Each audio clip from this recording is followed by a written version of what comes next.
This is Frankie. Frankie's a pug. You hear that as kind of a gurgly thing? Pugs often have trouble breathing like that because you take a wolf's nose and you squish it in, or a proto-dog. Wolves were evolved into proto-dogs, which evolved into dogs, which we manipulated into these, Frankie, don't listen, mutants. Mutants are genetic variations of the original dog that we have adapted to our own likes and desires. We wanted dogs that look cute with big eyes and snub noses, but it causes all this breathing problems. Fortunately, veterinarians can fix it, but in reality we wish we didn't have to fix so many genetic problems. So here's my plug for mixed breed dogs. If you don't want a bunch of genetic related problems due to being purebred, get a mixed breed. Go to your shelter. Go to your friends. But Frankie is so cute. We're going to help Frankie breathe better. Now Frankie's nose, some pugs have squished in noses and they can't breathe, move air through those. It's called stenotic nares. So we're going to help Frankie by opening up her nose a little bit. And then we're going to go down, I'll show you down Frankie's throat. Her soft palate is probably resting on her windpipe and causing her to breathe like this. So we're going to see if we can fix that. So this is a surgery that really isn't too bloody, hopefully, so I think it's one you'll enjoy watching. So let's give Frankie a little pre-medication to help the induction and the recovery from surgery. In order to make sure we have a good vein for anesthesia and one in case we need emergency drugs, we put a catheter in, and Frankie is holding his leg out. We're going to shave it. Her leg out. Sorry. We're going to shave up where the vein is, and we're going to put a catheter in it. And we have a world-renowned catheter putter in her, and she's going to show you how easy it is. And Amber's massaging it and getting all the infection, all the bacteria, killing all the bugs. And then she's going to, so it's shaved and prepped in preparation to put in the catheter. So we take the catheter out of the case and we put some alcohol on and make the vein stand up. Now pugs have it's still tough to get pug veins sometimes.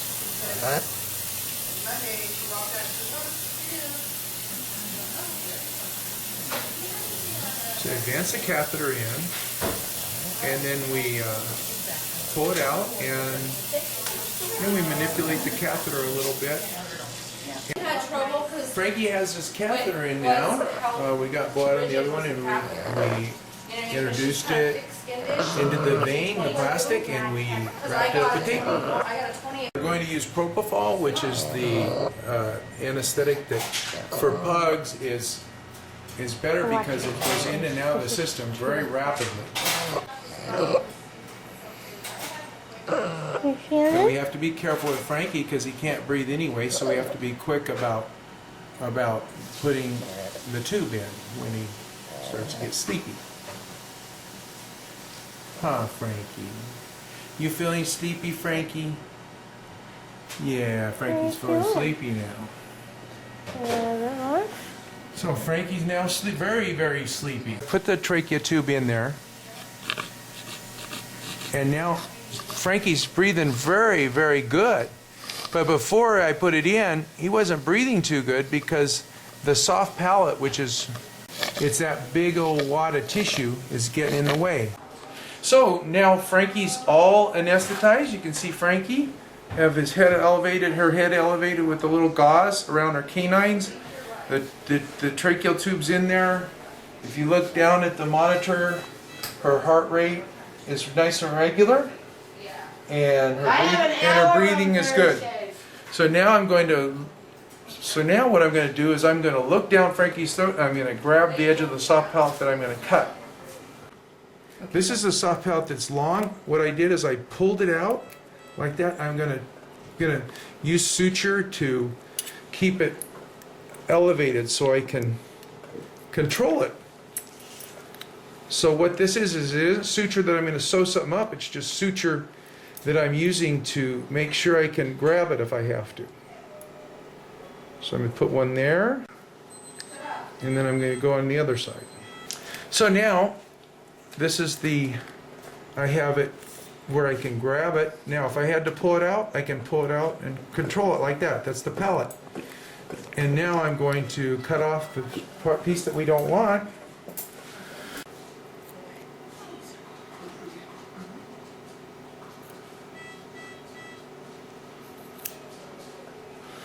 So what sometimes I do is I'll make half of a cut like that, and I'll start sewing it up, and then I'll do the other half, because we always want to make sure we have control over the bleeding part. See, what happens is I have yeah, that stuff happens though. that's good.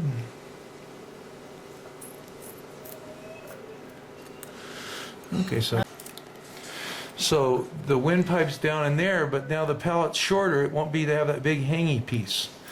So now we're going to take off our sutures like that. And okay, so now we're going to take off the hanger. Going to put Frankie down like that, and then we're going to open up one of these nares. This one's really kind of stenotic, or a little bit too close. So let's see if this one will come up. This one comes up a little bit. I want to give Frankie all the help Frankie can get. So I'm going to cut off this much. You can already see that opens it up. And then I'm going to cut off this much over here.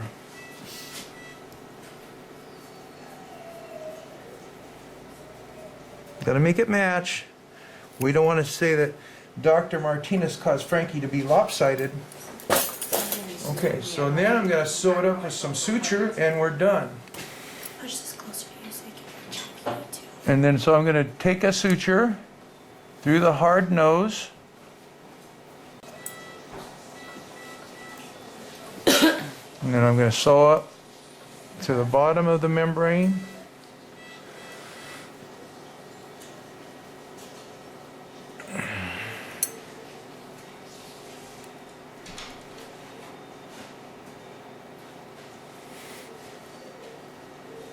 And then, so that opens up, that lifts that nostril up. So Frankie, now it gets more air out of the nostrils too. Okay, so I'm gonna grab the outside of the nostril I cut. And this is the hard part. I gotta grab the inside. And it's almost impossible. Sometimes you can kind of see that little area right there.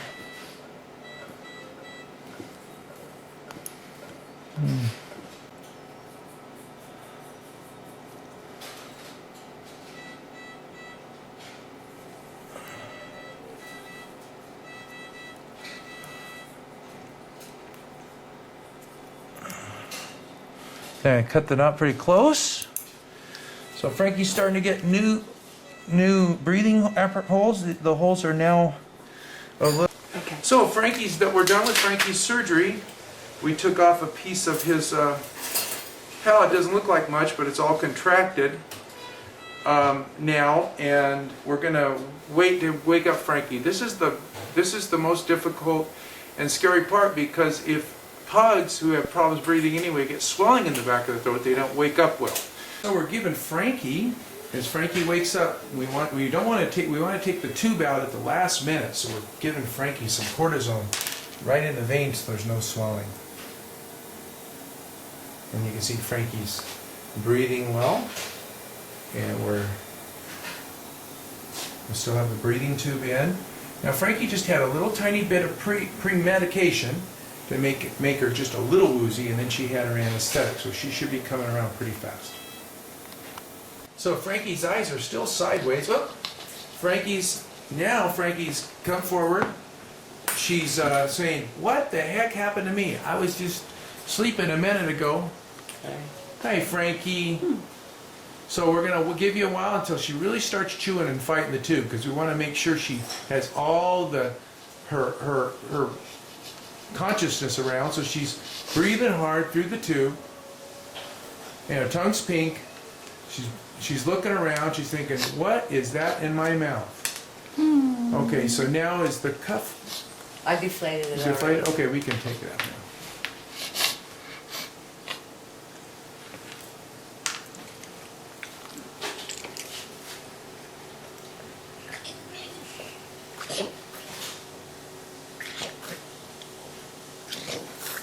That's her first few breaths without the soft palate, so it'll get better and better. She's still relaxed, Yeah.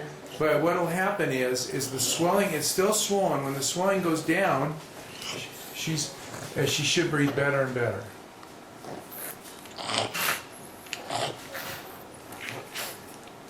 No, honey.